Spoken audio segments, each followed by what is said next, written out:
Pakistan and Germany enjoy a long-standing, cordial relationship marked by mutual respect and close cooperation.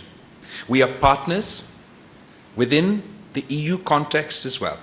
The two countries have had regular interactions in the recent past, and this reflects the resolve of both sides to deepen our consultations on issues of peace and stability in the region and to work closely for the promotion of bilateral relations. Germany is the largest trading partner of Pakistan within the European Union and also the fifth largest export destination for Pakistan internationally. Germany is one of the few countries with which Pakistan has a positive trade balance. Last year, Pakistan's exports to Germany stood at $2.5 billion, and imports from Germany were $1.3 billion. And Germany is the seventh largest foreign direct investor in Pakistan, with 35 German companies investing in Pakistan with a total investment of US dollars 380.5 million. Foreign Minister Baerbock and I discussed our bilateral ties, which completed 70 years in 2021. We are pleased at the exchange of a number of ministerial level visits, which gives an opportunity to review bilateral cooperation, as well as exchange views on regional and global issues. We discussed ways to enhance our existing cooperation, particularly in the areas of trade and investment, climate change, defense, and people-to-people contact. We hope soon to inaugurate the Consulate General of Pakistan in Munich to facilitate our large Pakistani diaspora. We also had a detailed discussion on Afghanistan, emphasizing the grave humanitarian situation being faced by about 40 million Afghans. Pakistan's policy is clear. We support a peaceful and prosperous Afghanistan, contributing to stability and regional connectivity. It is our hope that the Afghan authorities would be responsive to the international community's expectations regarding inclusivity, respect for human rights for all Afghans, including women, and take effective actions against terrorism. For its part, the international community must be actively engaged in preventing a humanitarian crisis. We also believe that the release of Afghanistan's financial assets would be crucial in stabilizing the economy and giving it sustainability. This is all the more important as the world's attention and resources are currently focused on the Ukrainian crisis. It is essential that the people of Afghanistan also receive the world's attention.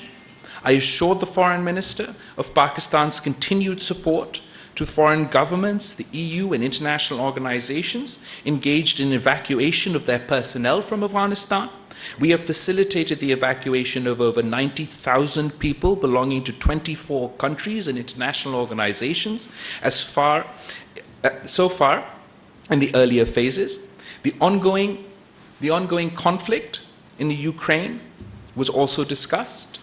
Pakistan has continuously emphasized the principles of the United Nations Charter, including self-determination of peoples, non-use or threat of use of force, respect for sovereignty and territorial integrity of states, and peaceful settlement of disputes. Pakistan remains concerned about the well-being of the Ukrainian people.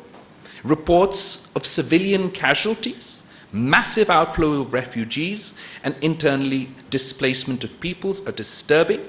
In solidarity with the people of Ukraine, Pakistan has sent 4 plane loads of relief assistance, including medicine and food items, The Ukrainian conflict has shown how interlinked today's world is, as ramifications of a conflict on the European continent are being felt in Pakistan in the form of rising fuel and food prices. Since the conflict started, we have been in regular contact with the leadership of Ukraine and Russia, as well as the European Union and other European partners, urging continued dialogue and diplomacy in the pursuit of peace. We once again emphasize the indispensability of the immediate cessation of hostilities and constructive engagement. Pakistan fervently hopes that a solution would be found through dialogue and diplomacy at the earliest possible. We also discussed the continuing human rights violations in Indian-occupied Jammu and Kashmir, the rising tide of Islamophobia across India, and risks posed by the developments for regional as well as international peace and security. In the latest incidents, derogatory remarks made by two senior officials of India's ruling BJP party about the Holy Prophet, peace be upon him, deeply offended the sentiments not only of Muslims in Pakistan, Muslims within India, but Muslims across the world. And I emphasize that sustainable peace in South Asia remains contingent upon the peaceful resolution of the Jammu and Kashmir dispute in accordance with the relevant UNSC resolutions and the wishes of the Kashmiri people. Pakistan has close cooperations with Germany in a number of areas, and we desire to expand it further to other areas of mutual benefit of our two countries. I conclude by thanking the Foreign Minister for her visit, and I look forward to continuing to work with her towards regional peace and for further deepening our bilateral ties. I will now give the floor to the Foreign Minister of Germany. Thank you very much, ladies and gentlemen, Excellency, dear colleague. Thank you very much for the friendly and warm welcome here in Islamabad. We are meeting today in a time of multiple crises. The Taliban, as you have mentioned, have brought incredible suffering and hunger to the people in Afghanistan. But the crisis has consequences far beyond its borders, and no country has felt the impact more severely than your country, than Pakistan. Furthermore, Russia's invasion of Ukraine is not only threatening the foundations of our international order. Russia's restriction on wheat exports and its siege of Ukrainian ports have sent food prices skyrocketing. Few countries import more wheat from both Russia and Ukraine than Pakistan. And the climate crisis is the biggest threat and the greatest challenge for humanity as a whole in the 21st century. And it is affecting our countries already. These crises mutually reinforce each other, and therefore we cannot deal with them separately. But we must tackle them all at the same time. We have to work together and support each other, and this is also why I'm here today. Today we discussed at length the situation in Afghanistan. Over the last years and decades, millions of people fled Afghanistan in search for a better and safer life. Successive governments and the Pakistani people have shown a big heart by selflessly welcoming these people inside your borders and by providing them with food, shelter, and a chance for a better future.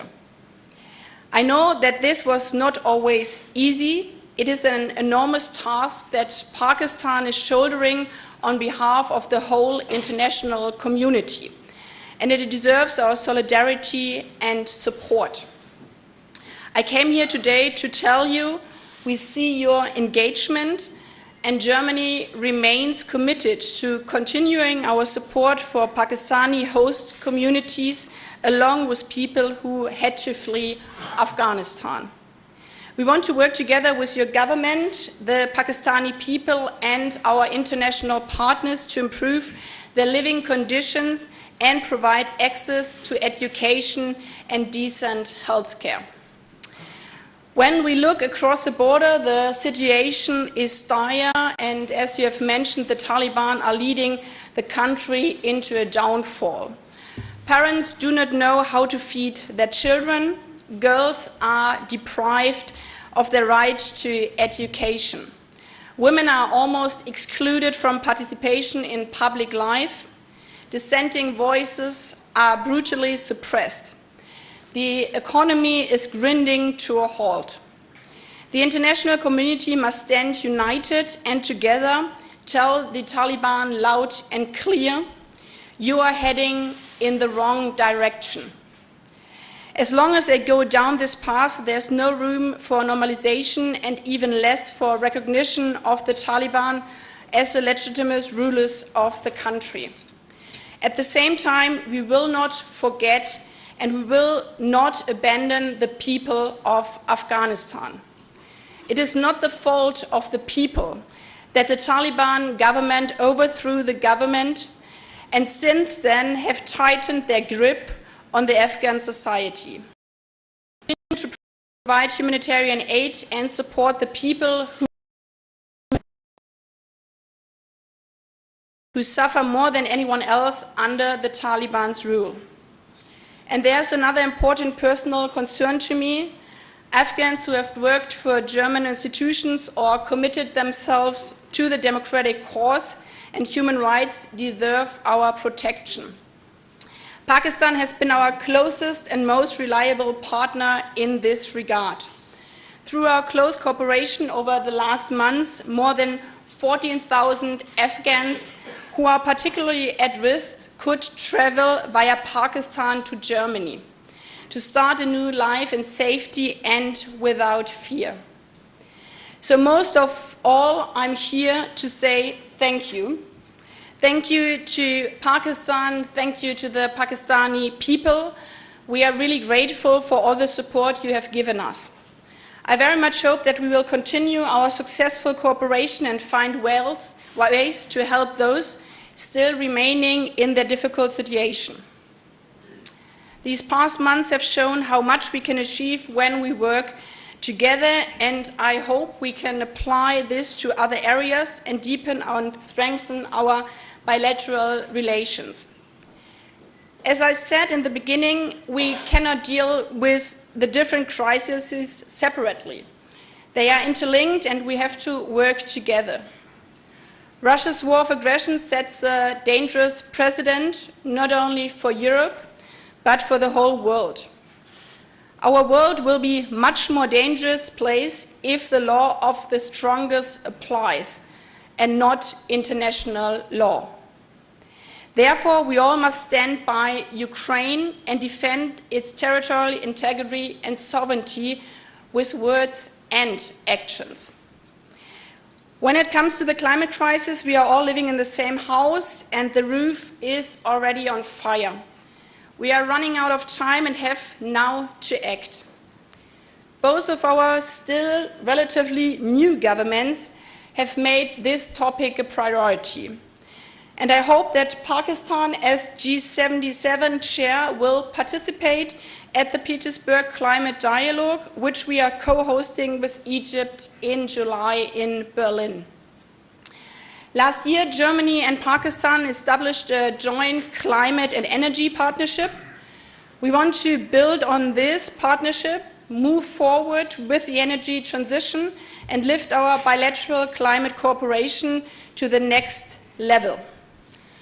We also discussed opportunities for increased trade and investment between our countries, particularly in the field of renewable energy.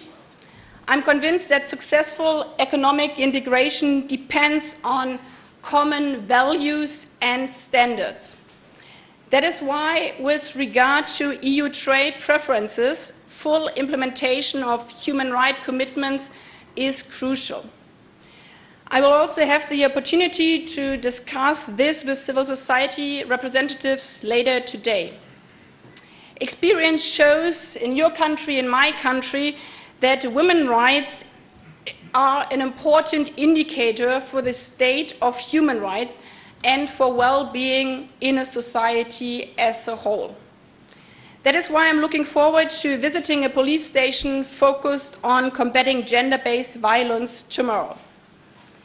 Dear colleague, Excellencies, faced with multiple crises, we only have a fighting chance if we exchange ideas, discuss openly and frank, and cooperate closely.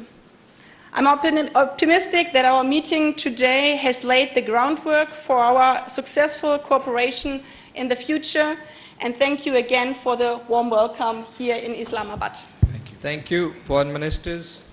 The ministers would have time to take a couple of questions. I propose to take questions alternatively from our colleagues from Germany and Pakistan. And let me start by giving the question to a gentleman on the right. Please introduce yourself and also to whom you are addressing the question.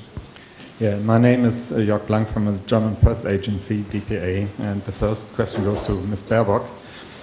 What can be done to help the people of Afghanistan while increasing pressure on Taliban at the same time? And the second question to Mr. Sardari. Al-Qaeda can once again operate from Afghanistan. So what can Pakistan do about it to fight the terrorism in Afghanistan? Thank you. Thanks for your question. It is crucial that the Taliban hear the same message from all of us, and that's why we discussed the situation in Afghanistan very extensively.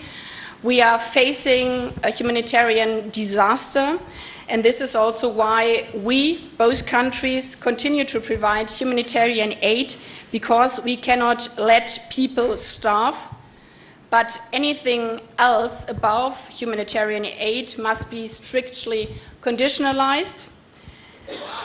We see, in my point of view, that the Taliban are heading towards the wrong direction, and therefore it is also crucial that economic supports need to be conditionalized with regard to the basic rights of the people. But this is also part of foreign policy. We have to be very honest. Our influence on what happens inside Afghanistan is very limited. It depends on the Taliban making rational choices in their own economic interest, and that is not what they are doing right now, and therefore we are supporting the people of Afghanistan with humanitarian relief and bringing out those who are endangered by their life. I'm going to address all three of your questions because I think it highlights sort of the main expectations from Pakistan and the international community from Afghanistan.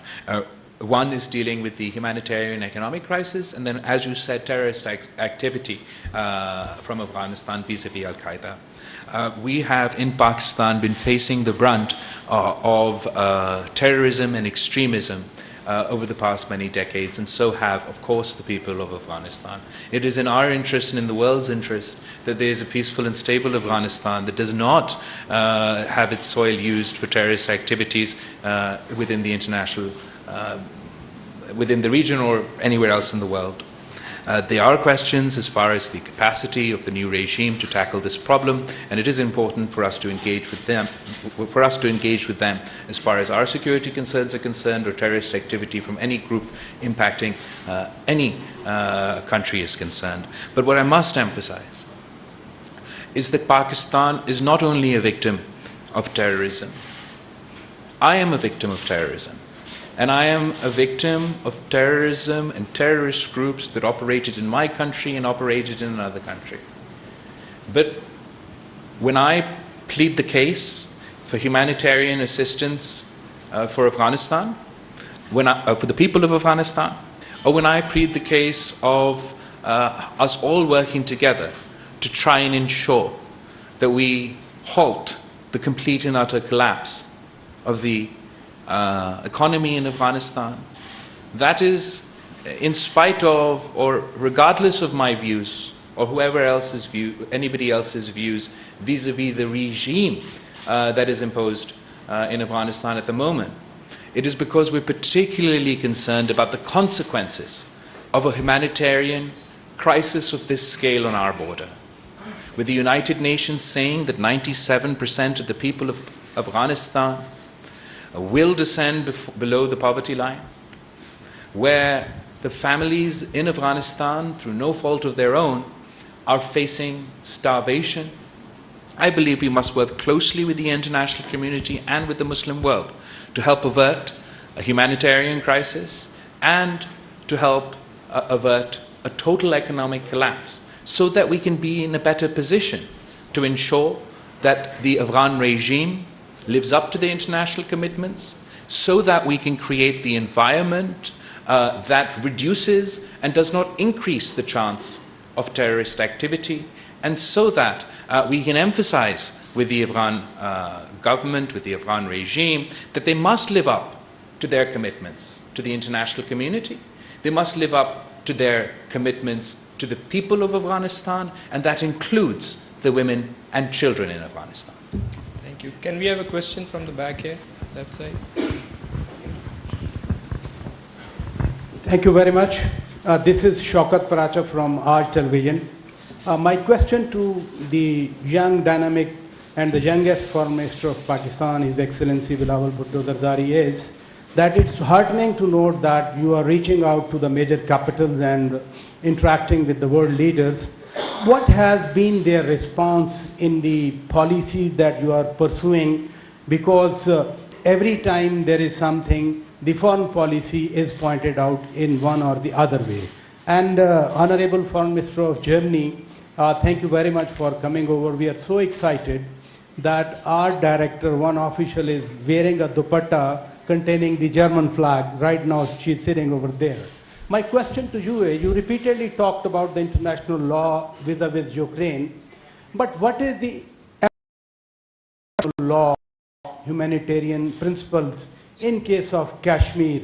Why the global powers are silent? Why there is no voice about the rising Islamophobia in India, as you have seen the recent outrage in the entire Muslim world about the comments, whatever they have been made by the spokesperson of the ruling party? Why the word is silent? Thank you. Should I start with your... I'll start with your first question. Shukriya Paracha Sahab, thank you very much. I've only been in the this office for a little bit over a month now, but our priority in 3 words is engagement, engagement, engagement. We feel that if you don't talk with the world, if you don't engage the world, you can't put across Pakistan's view, you can't convince them, their societies, their leaders, their parliamentarians, their civil society. If Pakistan refuses to engage the world, then we must forget about being able to convince the world and achieve our objectives on a foreign policy front. Other than that, my priority is to focus on economic relations. We're working towards a pivot in Pakistan's diplomacy, towards economic diplomacy. We're encouraging a reset of our relationship with countries across the board, given the transition in government, and we're focusing on a more nuanced foreign policy, but our emphasis is trade over aid. Our emphasis is enhancing economic cooperation. As I mentioned earlier today, Germany and Pakistan's economic bilateral relations are great, but we want to get more out of our relationships. And the major priority for me as Foreign Minister of Pakistan is how can I ease the economic difficulties of my people. And on the main agendas on our list on that front is the FATF restrictions, the FATF restrictions that are causing a drag, an unnecessary drag on the Pakistani economy in difficult times, the GSP plus status that Pakistan had won with Europe in previous governments. We're very keen to see that that status is extended, and the Pakistani businesses and Pakistan, the Pakistani economy can benefit from these opportunity. So these are my priorities, and as far as the India question is concerned, I'll allow Foreign Minister to respond. Thanks for your kind words, and thanks for the question. The foundation of the United Nations is that human rights are indivisible, and this counts for every region in the world. This also counts for Kashmir. This counts for women's rights. This counts for minority rights and also religious rights. And therefore, we support the work of the United Nations, also with the situation in Kashmir, to ensure that all the human rights are being guaranteed within the different bodies of the United Nations. We are not part of the Security Council, as you know, but within the work also of the Human Rights Commission and of the Special Envoy. And we believe that a constructive approach from both sides and confidence-building measures are the only way forward to improve the relationships between Pakistan and India. The bilateral agreement to implement the ceasefire along the line of control last year was a positive step. We also discussed it in our talks earlier on. We believe that more steps should follow this line, and I think it's really a strength of different governments if there's a provocation that one doesn't react but really stands to its own and the international principles. Thank you. Can we have a question from the lady here in the middle? Hello, Daniela Farkas from the newspaper network Redaktionsnetzwerk Deutschland. I want to address the topic of Afghan refugees. There's still a couple of thousand refugees officially eligible for coming to Germany. Did you agree on a way and on a time when these people can come to Germany, and how is Pakistan helping with that? Could they all be transferred, by example, through Pakistan? And